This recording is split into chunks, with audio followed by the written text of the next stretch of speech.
اور جو قرآن کی تلاوت نہ کریں، جو قرآن کو نہ پڑھیں، قرآن کا حق ماریں، اللہ کے نبی صلی اللہ علیہ وسلم کی اس پیشن گوئی کو اللہ کے لیے غور سے سننا۔ پیارے نبی صلی اللہ علیہ وسلم نے فرمایا قرآن جہاں جنت میں جانے کا ذریعہ ہے، وہی قرآن جہنم میں جانے کا ذریعہ بھی ہے۔ وہ کیسے جہنم میں جانے کا ذریعہ؟ کیا قرآن ہمیں جہنم میں لے کر جائے گا؟ تو جو آدمی دنیا کے اندر قرآن کا حق مارے گا، قرآن کو نہیں پڑھے گا، قرآن کی تلاوت نہیں کرے گا، یہی قرآن اللہ کے پاس گلا کرے گا، اللہ کے پاس شکایت کرے گا اور اللہ سے کہے گا اے اللہ اس نے دنیا کے اندر میرا حق مارا، میرا حق چھینا، اے اللہ تو اس کا بھی حق جنت سے اسے محروم کر دے، جنت سے اسے محروم کر دے۔ اللہ کی کتاب میرے اور آپ کے لیے رحمتوں کا ذریعہ ہے، برکتوں کا ذریعہ ہے، میرے اور آپ کے لیے مغفرت کا ذریعہ ہے، میرے اور آپ کے لیے خیر کا ذریعہ قرآن مجید ہے۔ آج مسلمان دنیا میں ذلیل و رسوا کیوں ہو رہا ہے؟ مسلمان ذلیل و رسوا کیوں ہو رہا ہے؟ اس لیے کہ آج مسلمانوں نے قرآن سے تعلق توڑ دیا، قرآن کو پڑھنا چھوڑ دیا، قرآن کو تعلق، قرآن سے محبت کرنا چھوڑ دیا۔ محبت ہے، اللہ کی کتاب اتنی ہی ہے، لیکن اس کا حق ہم ادا نہیں کرتے۔ اسی لیے شاعر نے کہا تھا وہ معزز تھے زمانے میں مسلمان ہو کر، وہ معزز تھے زمانے میں مسلمان ہو کر، آج ہم ذلیل و خوار ہو گئے تاریخ قرآن ہو کر، آج ہم ذلیل و خوار ہو گئے تاریخ قرآن ہو کر۔ قرآن کو پڑھنا چھوڑ دیا، قرآن سے لو لگانا چھوڑ دیا، قرآن سے تعلق رکھنا چھوڑ دیا، اللہ نے ہمیں ذلیل و رسوا کر دیا۔ تو پہلا عمل اس مہینے کے اندر، تیسرا عمل قرآن مجید کی تلاوت کرنا۔ آج مسلمان اس سے بھی غافل ہو، بہت سارے مسلمان ایسے ہیں جن کو قرآن پڑھنا بھی نہیں آتا، قرآن پڑھنا بھی نہیں آتا۔ ایک حدیث میں آپ کے سامنے پیش کر آگے بات بڑھاتا ہوں۔ اللہ کے نبی صلی اللہ علیہ وسلم نے فرمایا خیرکم من تعلم القرآن وعلمہ، اللہ کے نبی نے فرمایا کہ تم میں سب سے بہترین انسان، تم میں سب سے اچھا انسان، تم میں سب سے اچھا انسان۔ اب میں آپ سے سوال کروں، آپ سے پوچھوں کہ آپ کے اور میری نظر میں سب سے اچھا انسان کون ہے؟ تو ہم لوگ کہیں گے جس کے پاس کھانے کے لیے اچھا کھانا ہے، پہننے کے لیے اچھے کپڑے ہیں، رہنے کے لیے اچھا مکان ہے، پھرنے کے لیے اچھی گاڑیاں ہیں، بینک بیلنس زیادہ ہے، عمارتیں زیادہ ہیں، اور سوسائٹی کے اندر، معاشرے کے اندر اس کی بڑی عزت ہے، بڑی شہرت ہے، لوگ اس کی واہ واہ کرتے ہیں۔ میری اور آپ کی نظر میں سب سے اچھا انسان ہے کہ نہیں؟ سب سے اچھا انسان ہے۔ لیکن اللہ کے نبی نے کیا کہا؟ پیارے نبی محمد رسول اللہ صلی اللہ علیہ وسلم نے فرمایا خیرکم من تعلم القرآن، تم میں سب سے بہترین انسان وہ ہے جو قرآن کو سیکھتا ہے اور قرآن کو سکھاتا ہے۔ حالانکہ اس کے پاس، اگرچہ کہ اس کے پاس پہننے کے لیے اچھے کپڑے نہیں ہیں، کھانے کے لیے اچھا کھانا نہیں ہے، 3 وقت کے بجائے 2 وقت کھانا کھاتا ہے، سوکھی روٹی کھاتا ہے، پہننے کے لیے اچھے کپڑے نہیں ہیں، پھرنے کے لیے گاڑیاں نہیں ہیں، رہنے کے لیے اچھا مکان نہیں ہے، بینک بیلنس نہیں ہے، لوگوں میں اس کی کوئی وقعت نہیں ہے، لوگ کوئی اسے پہچانتے نہیں ہیں، جانتے نہیں ہیں، لیکن وہ اللہ کی کتاب کی تلاوت کرتا ہے، اللہ کی کتاب کو سیکھتا سکھاتا ہے، تو اللہ کے نظر میں سب سے بہترین انسان ہے۔ اور میری اور آپ کی زندگی، میری اور آپ کی فکر بھی یہی ہونا چاہیے کہ مجھے اللہ کی نظر میں اچھا ہونا ہے۔ لوگ مجھے کچھ بھی کہے، لوگوں کی نظر میں میری کوئی وقعت نہیں ہے، کوئی حرج نہیں ہے، لیکن اللہ کے نظر میں میری اوقات، اللہ کے نظر میں میری زندگی اچھی ہونی چاہیے، اللہ کے نظر میں اچھا بننے کی کوشش کروں۔ تو اللہ کی کتاب۔ دوسرا عمل وَأَقَامُوا الصَّلَاةَ، نماز کو قائم کرو۔ اللہ کے نبی نے خاص کر اس مہینے کے اندر، ذی الحجہ کے ابتدائی 10 دنوں کے اندر نماز کا اہتمام کرنے کا حکم دیا ہے۔ فرض نماز تو ہمیں زندگی بھر پڑھنا ہے، لیکن اس کے ساتھ ساتھ نفل نماز پڑھنے کا بھی حکم پیارے نبی صلی اللہ علیہ وسلم نے پڑھنے کا حکم ہمیں دیا ہے۔ نماز یہ ایسا عمل ہے جس کے اندر بہت سارے مسلمان غفلت کرتے ہیں، بہت سارے مسلمان غفلت کرتے ہیں۔ جمعہ کی نماز کے تعلق سے آپ کو ایک بات بتاتا چلوں، شاید آپ نے یہ بات سنی بھی ہوگی۔ جمعہ کی نماز کا اصل ثواب کا حقدار انسان وہ ہے، جمعہ کا پورا ثواب اس آدمی کو ملے گا جو آدمی جمعہ کی فجر کی نماز باجماعت ادا کرے، جمعہ کی فجر کی نماز باجماعت ادا کرے، اسے جمعہ کا پورا ثواب ملے گا، ورنہ اس کا ثواب آسمان اور زمین کے درمیان ڈگمگاتا رہے گا، مشکوک رہے گا، شبہات میں رہے گا۔ اللہ تعالیٰ چاہے تو اسے ثواب دے، اللہ تعالیٰ چاہے تو اسے یوں ہی اس کے ثواب کو ضائع کر دے۔ تو جمعہ کی فجر کی نماز بڑی اہمیت والی نماز ہے، جو انسان جمعہ کی فجر کی نماز ادا کرتا ہے جمعہ کا پورا ثواب اسے ملتا ہے، اور جو فجر کی نماز نہ پڑھے اس کا ثواب مشکوک ہے۔ تو میرے بھائی اور عزیز دوستو، اگر ہم قرآن کا مطالعہ کریں تو قرآن کے اندر اللہ تعالیٰ نے جس عمل کو سب سے زیادہ زور دیا ہے، جس عمل کا سب سے زیادہ حکم دیا ہے، وہ ہے نماز۔ غالباً اللہ تعالیٰ نے 850 مرتبہ قرآن کے اندر نماز کا ذکر کیا ہے، قرآن کے اندر نماز کا ذکر کیا ہے۔ وَأَقِيمُوا الصَّلَاةَ وَارْكَعُوا مَعَ الرَّاكِعِينَ، نماز کو قائم کرو اور رکوع کرنے والوں کے ساتھ رکوع کرو۔ اور سورہ روم کے اندر اللہ تعالیٰ نے بہت بڑی بات نماز کے تعلق سے بتائی ہے، وہ کیا ہے؟ اللہ تعالیٰ نے فرمایا وَلَا تَكُونُوا وَأَقِيمُوا الصَّلَاةَ وَلَا تَكُونُوا مِنَ الْمُشْرِكِينَ، اے لوگوں نماز کو قائم کرو اور مشرکوں میں سے نہ ہو جاؤ، کفر کرنے والوں میں سے نہ ہو جاؤ، اللہ کا انکار کرنے والوں میں سے نہ ہو جاؤ۔ کیا مطلب اس آیت کا؟ اہل علم نے لکھا ہے کہ جو آدمی نماز کو قائم کرتا ہے، نماز پڑھتا ہے، وہ حقیقی مومن ہے، وہ حقیقی مسلمان ہے، وہ حقیقی اللہ اور اس کے رسول کی اطاعت کرنے والا ہے۔ اور جو نماز نہ پڑھے وَلَا تَكُونُوا مِنَ الْمُشْرِكِينَ، تو ایسے آدمی کا شمار مشرکوں میں سے ہو جائے گا، اللہ کے انکار کرنے والوں میں سے ہو جائے گا۔ جو نماز نہیں پڑھتا، جو نماز کو چھوڑتا ہے، وہ آدمی مشرکوں میں سے ہو جائے گا، اور مشرکین کا ٹھکانہ کہاں ہے؟ جہنم ہے۔ مشرکین کا ٹھکانہ کہاں ہے؟ جہنم ہے۔ تو ہم فیصلہ کریں، ہم مرنے سے پہلے اس بات کا فیصلہ کریں کیا مجھے مشرک بن کر مرنا ہے یا پھر نماز کو قائم کر کر مومن بن کر مرنا ہے۔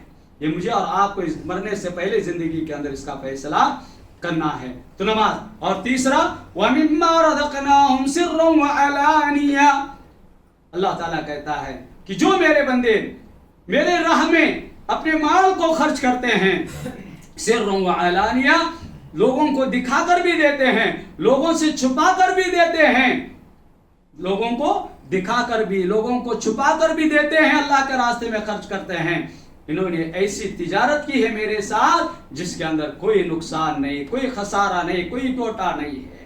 تو تیسرا عمل بھی اس کے اندر معلوم ہوا کہ اللہ کے راستے میں صدقہ و خیرات کرنا، اللہ کے راستے میں صدقہ و خیرات کرنا۔ اسی لجہ کے اندر جتنا آپ خیرات کریں گے، جتنا آپ صدقہ کریں گے، قربانی تو کرنا ہی ہے، قربانی تو کرنا ہی ہے، لیکن قربانی کے ساتھ ساتھ اللہ کے راستے میں اپنے مال کو خرچ کرنا ہے۔ جہاں مدرسے ہیں، جہاں یتیم لوگ ہیں، جہاں مجبور لوگ ہیں، جہاں بے بس لوگ ہیں، جہاں مسجدیں بنائی جا رہی ہیں، وہاں پر اپنے مال کو اللہ کے راستے میں خرچ کرنا ہے۔ اور جو اللہ کے راستے میں خرچ کرتے ہیں، اگرچہ ان کے پاس استطاعت ہے اور استطاعت نہیں ہے، دونوں حالتوں میں بھی اللہ کے راستے میں خرچ کرتے ہیں، اللہ تعالیٰ کا وعدہ ہے کہ اللہ تعالیٰ ان کی زندگیوں میں، ان کے کاروبار میں، ان کی تجارت کے اندر اللہ تعالیٰ برکت ہی برکت عطا کرے گا۔ دو مثالیں میں آپ کے سامنے رکھ کر اپنی بات کو ختم کروں گا۔ پہلی مثال، جو لوگ مالدار ہیں، جن کے پاس استطاعت ہے، وہ مال اللہ کے راستے میں خرچ کرتے ہیں۔ حضرت عثمان غنی کی مثال ہمارے سامنے ہے۔ پیارے نبی صلی اللہ علیہ وسلم کے داماد رسول ہیں، اللہ کے نبی کے داماد ہیں، یہ ان کی مثال ہمارے سامنے ہے۔ اور حضرت ابو بکر عمر رضی اللہ تعالیٰ عنہ کی ہمارے سامنے مثال ہے۔ وہ لوگ مال رہنے کے بعد بھی اللہ کے راستے میں خرچ کرتے تھے۔ یہ کام تو ہمارے لیے آسان ہے، مال ہے، پیسہ ہے، ہم خرچ کرتے ہیں، لیکن جس کے پاس مال نہیں ہے، جس کے پاس خرچ کرنے کی طاقت نہیں ہے، تو ایسا آدمی اس صحابی کو یاد کریں، حضرت ابو طلحہ رضی اللہ تعالیٰ عنہ کو یاد کریں۔ وہ صحابی رسول، جب اللہ کے نبی صلی اللہ علیہ وسلم نے مال کو جمع کرنے کا حکم دیا ہے، غالباً جگہ تبوک کو جانے کا موقع تھا، اللہ کے نبی صلی اللہ علیہ وسلم نے صحابہ کرام میں اعلان کیا کہ جنگ کو نکلنا ہے، آپ اپنے گھروں سے مال لائیے۔ ایک صحابی ایسے تھے جو غریب تھے، جن کے پاس دینے کی طاقت نہیں تھی، لیکن ان کے دل کے اندر یہ آرمان تھی، یہ آرزو تھی، یہ خواہش تھی کہ میں بھی اللہ کے راستے میں خرچ کروں، میں بھی اللہ کے راستے میں خرچ کروں۔ غریب صحابی تھے، جب ان کے دل کے اندر یہ تمنا ہوئی، یہ نیت ہوئی کہ میں اللہ کے راستے میں خرچ کروں، یہودی کے پاس جاتے ہیں اور کہتے ہیں کہ مجھے تیرے باغیچے میں کچھ کام ہے، تو دے دے، میں محنت کروں گا، میں محنت کروں گا۔ تو اس یہودی نے انہیں کہا کہ تم رات بھر اس باغیچے کے کھجور کے درختوں کو تم پانی پلانا، رات بھر میرے باغیچے کے اندر پانی پلانا۔ صحابی رسول رات بھر ڈول کھینچ کر کنویں میں رسی ڈال کر پانی نکال کر رات بھر محنت کرتے ہیں اور پانی نکال کر باغیچے کو پلاتے ہیں، اور جب صبح ہوتی ہے تو چند کھجوریں مٹھی بھر کھجوریں لے کر اللہ کے نبی صلی اللہ علیہ وسلم کی خدمت میں حاضر ہوتے ہیں اور کہتے ہیں اللہ کے نبی صلی اللہ علیہ وسلم میری بھی تمنا ہے کہ اللہ کے راستے میں کچھ دوں، اللہ کے نبی میرے پاس اتنے ہی کھجور جو مٹھی بھر ہیں، اللہ کے نبی آپ اسے قبول فرما لیجیے، آپ اسے قبول فرما لیجئے۔ اللہ کے نبی صلی اللہ علیہ وسلم ان کھجوروں کو لیتے ہیں اور جو مال جمع ہوا تھا اس مال پر رکھتے ہیں اور کہتے ہیں اے میرے صحابہ، اس تمام مال سے سب سے بہترین مال اگر کسی کا ہے تو اس صحابی کا ہے، اس صحابی کا ہے۔ اللہ اکبر! یہ جذبہ ہمارے دلوں کے اندر ہونا چاہیے، یہ تمنا ہمارے دلوں کے اندر ہونا چاہیے کہ اگر میرے پاس دینے کے لیے نہیں کچھ بھی نہیں ہے، لیکن میں کچھ محنت کر اللہ کے راستے میں خرچ کروں، اللہ کے لیے دوں، تاکہ میرے لیے آخرت کا ذریعہ بن جائے، نیک اعمال کا ذریعہ بن جائے۔ وہ صحابہ تھے جو نیک اعمال کر رویا کرتے تھے، وہ صحابہ تھے جنہوں نے آخرت کی فکر کر رہتی دنیا تک ایک ایسا عمل کیا، رہتی دنیا تک قیامت تک انہیں ثواب ملے۔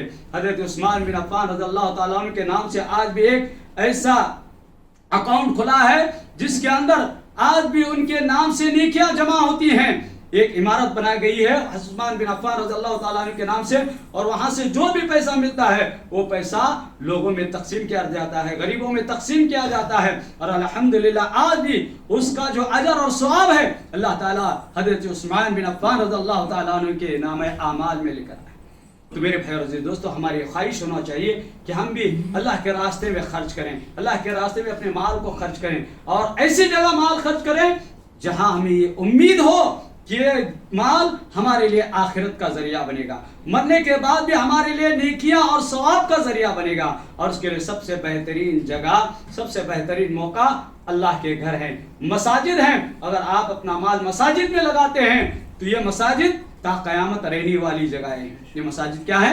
تا قیامت رہنے والی جگہیں ہیں۔ اگر آپ کا پیسہ اس کے اندر لگے گا تو تا قیامت بھی اللہ تعالیٰ آپ کو اس کا اجر اور ثواب اللہ تعالیٰ، آپ مر جائیں گے، آپ کا جسم خاک میں مل جائے گا، آپ کی روح آسمانوں میں چلی جائے گی، لیکن آپ کا اجر اور ثواب اللہ تعالیٰ برابر آپ کے نام اعمال میں لکھتا رہے گا۔ مساجد، میرے بھائی اور عزیز دوستوں، میں محمد عمران جامعی، شہر بنگلور کے پاس کرناٹک کے اندر ایک چھوٹا سا شہر ہے، شہر ارسیکیرا، وہاں سے آپ کی خدمت پہ حاضر ہوا ہوں۔ وہاں پر الحمدللہ جس طرح آپ کی مسجد ہے، ایسے ایک چھوٹی مسجد بھی الحمدللہ ہمارے وہاں پر موجود ہے، جہاں پر میں تقریباً 20 سال سے خدمت کر رہا ہوں، وہاں پر امامت کر رہا ہوں۔ اور آپ کی جو مسجد کے امام ہیں یہ میرے ساتھی ہیں، ہمارے ساتھ مدرسے میں پڑھے ہوئے ہیں، یہ مجھے اچھی طرح بھی جانتے بھی ہیں الحمدللہ۔ تو وہاں پر ابھی مسجد کی توسیع کی جا رہی ہے، مسجد کو بڑھایا جا رہا ہے، جس کے اندر خواتین کے لیے بھی مسجد بنائی جا رہی ہے، خواتین کے لیے بھی مسجد بنائی جا رہی ہے، جس کا خرچہ تقریباً 20 سے 22 لاکھ روپے خرچہ ہے۔ تو آپ لوگوں سے مؤدبانہ گزارش کرتا ہوں کہ آپ لوگ اس مسجد کے لیے زیادہ سے زیادہ تعاون کریں۔ ایک سیمنٹ کا موٹا 350 روپے آتا ہے، اگر آپ 2 سیمنٹ کے موٹے کے پیسے دیں گے تو یہ سیمنٹ یا اینٹ یا بالو اگر آپ دیں گے تو اس کا خرچہ مسجد کے لیے ہوگا، اور اس کا اجر اور ثواب آپ کو تا قیامت تک بھی ملتا رہے گا۔ میں آپ سے پھر دوبارہ سہبارہ گزارش کرتا ہوں کہ آپ اپنے نام سے ایک رسید نکالیے، اپنے مرحومین کے نام سے ایک رسید نکالیے، تاکہ ان کے بھی اجر اور ثواب ملے، انہیں بھی نیکیاں ملے، آپ کو بھی مرنے کے بعد اس کا اجر اور ثواب، اس کا بدلہ اللہ تعالیٰ آپ کو بھی عطا کرے، دنیا کے اندر بھی عطا کرے۔ اللہ تعالیٰ سے دعا ہے کہ اللہ تعالیٰ ہم سب کی مغفرت فرمائے، اللہ ہمارے گناہوں کو معاف فرمائے، اللہ تعالیٰ ہمارے خطاؤں کو معاف فرمائے، اللہ ہمارے نیک اعمال کو قبول فرمائے، اللہ تعالیٰ آپ کی زندگی میں، آپ کے گھروں میں خیر اور برکتیں اور رحمتیں نازل فرمائے، اللہ تعالیٰ آپ کے کاروبار میں خیر اور برکتیں نازل فرمائے، اللہ تعالیٰ آپ کی پریشانی اور مصیبت کو دور فرمائے، اللہ تعالیٰ جو بیمار ہیں انہیں صحت و تندرستی عطا فرمائے، جو اس دنیا سے رخصت ہو چکے ہیں اللہ ان کے گناہوں کو معاف فرمائے، ان کے قبر کو جنت کا باغیچہ بنائے، ان کے نیک اعمال کو قبول فرمائے، کروڑ کروڑ جنت اللہ تعالیٰ نے نصیب فرمائے، آمین یا رب العالمین، وآخر دعوانا الحمدللہ رب العالمین۔